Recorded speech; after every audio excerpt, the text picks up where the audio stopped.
We'll get back to you for more updates from there. Let's go to one of our top stories where financial experts and economists are calling for a pause or a lower interest rate hike to stabilize Nigeria's economy. Well, the call comes ahead of the meeting of the Central Bank of Nigeria Monetary Policy Committee scheduled for November 25th and 26th. And they'll be reviewing key monetary policies, including the interest rate, which has been the subject of a lot of discussions. Recall that the Apex Bank in September raised its monetary policy rate by 50 basis points, bringing the benchmark interest rate to 27.25%. And this marks the fifth consecutive rate hike this year. Well, let's bring in the Director of Research and Strategy, Chapel Hill, Dedham, Mr. Tajuddin Ibrahim. It's good to have you join us in Business Nigeria. Thank you so much for having me on the show today. Of course, a very interesting topic, talking about the economy.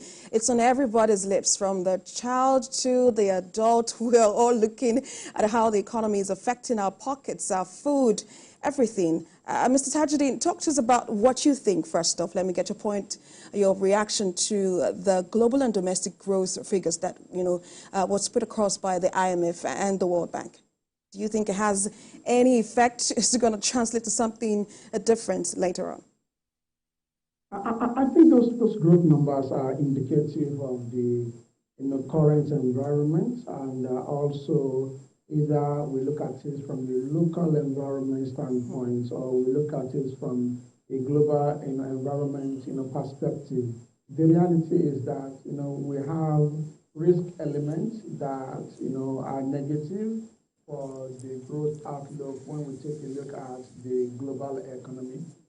Talking about the tension in some parts of the world, those tension, those areas or regions where we have tension, form what I can describe as downside risk to growth outlook, because they have there's the likelihood that they will affect the logistics of goods and services. So it is a major downside risk. And if we look at Nigeria as a country, no doubt we have embarked upon some economic reforms, but the reality is that we are unlikely to reap the full benefits of those economic reforms if we do not, complete, the major part of it, particularly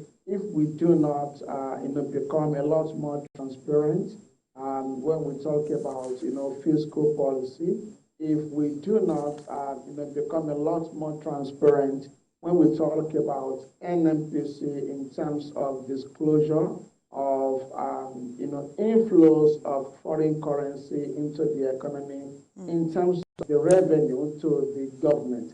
I think all of these elements are crucial to, achieving a convincing growth rate in 2025.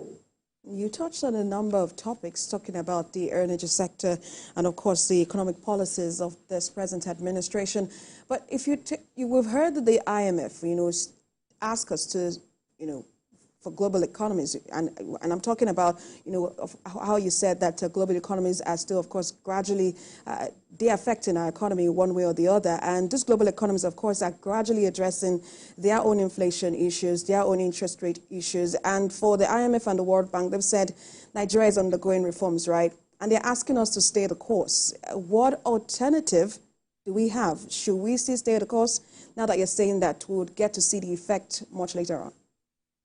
Take a look at the reforms, and I quite agree with the IMF and the World Bank in particular in this case around Nigeria, staying the course. There's no need to start a reform if you will not complete it, because it will result in a complete waste of time, a complete waste of resources, and also it will not yield to it will not lead to any positive results, and you possibly would have to start all over again.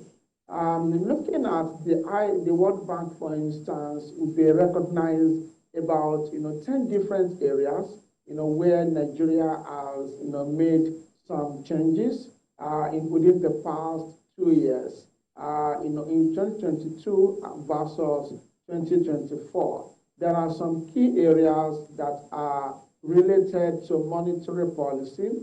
There are areas that are related to foreign exchange policy. There are also areas that are related to fiscal policy. I can tell you certainly that the areas that are related to monetary policy and foreign exchange market policy, those areas have largely speaking been addressed by Nigeria as a country, and I reckon that the appropriate rating, or let me say score, for the country in that regard is, what I can call a fairly strong, score. But we can actually become very strong, from fairly strong. Where we need to do a lot more is on the fiscal policy side.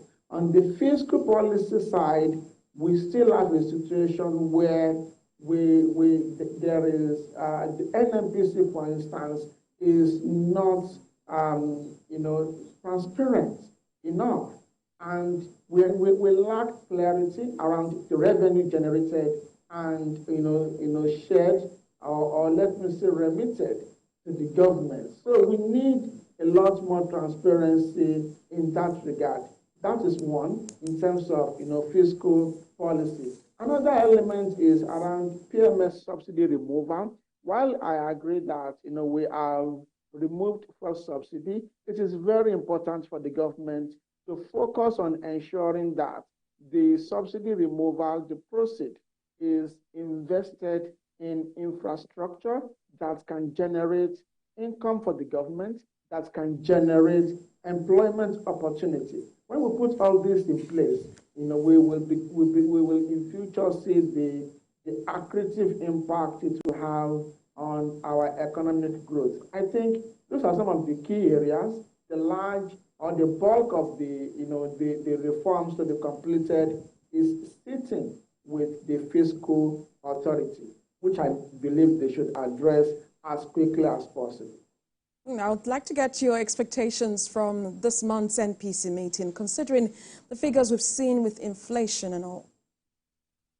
Yeah, so for the monetary policy meeting coming up this month, I think we have to recognize that inflation remains stubbornly high, and there is no other tool that can be utilized, to address inflation other than interest rates. According to the World Bank, the World Bank has advised the Monetary Policy Authority in Nigeria to utilize more of interest rate channel to address inflation by using the monetary policy rate, by using the the SLF rate, the SDF rate, instead of using the CRR, for instance. So I expect that the Monetary Policy Authority in Nigeria will remain tight, and I reckon that given the headline inflation that reflects the resurgence of inflation on the food side, I reckon that around 50 basis points increase will materialize when the MPC members meet later this month to agree on interest rate direction. No doubt we are going to remain tight, but I think the tightness will require some 50 basis points increase in the policy rate to ensure that we are able to rein in inflation, in my view. Recently, we've heard the CBN report that there was increase in external reserves. Although we think this sounds like good news, what does it mean for the Naira, even as the IMF commends the Apex Bank on its policy measures? The external reserves, have been on an uptrend within the past, few months. But we all have to understand that, those numbers are reflecting gross reserves, which means that, we have some elements of, instruments that we call swaps, by commercial banks in that, external reserves.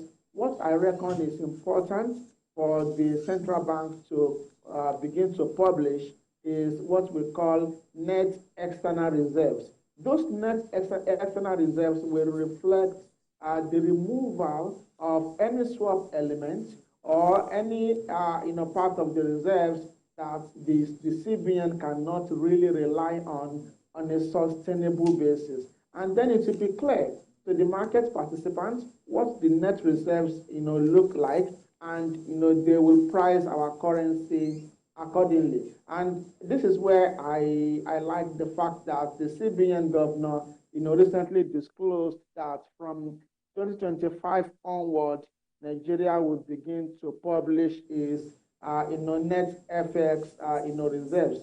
Our currency should be strengthening by now, considering the accretion that we are seeing in the FX reserves.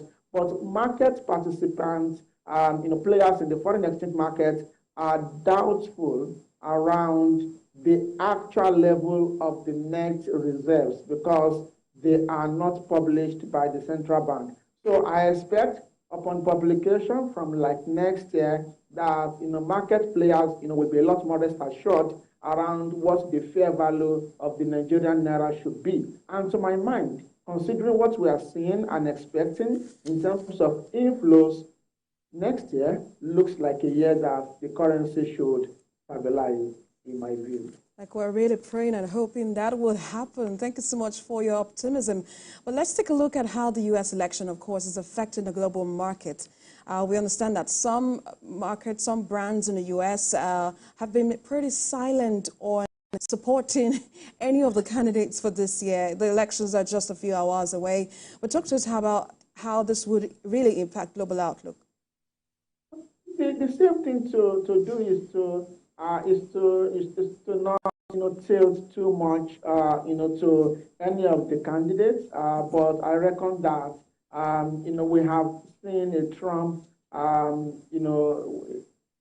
regime in the past, and I can comfortably say that economic indicators, market indicators are relatively more predictable when we look at a Trump winning in terms of possibility. But in terms of Kamala Harris winning the election, we really cannot say much in terms of what the market or economic outlook will be, because she is just this is our first time contesting for it. But whichever direction it turns out to be, I reckon that what matters is that the U.S. will continue most likely to impart global growth, considering the size of the economy. And I reckon that what is more important is the current cycle in the United States in terms of economic development and also monetary policy. The monetary policy authority over there are positive around economic growth. They are pro-growth as we speak because they are cutting interest rates, which means whoever becomes the president will also have to adopt and pursue a growth enabling policy to ensure that the economy grows further. Any improvement in economic growth in the U.S. will play a major role in positively impacting global growth, particularly those countries that are in Africa. Director of Research and Strategy, Chapel Hill, Denham, Mr. Tajuddin Ibrahim, thank you so much for sharing your thoughts on Business Nigeria. Thank you for having me.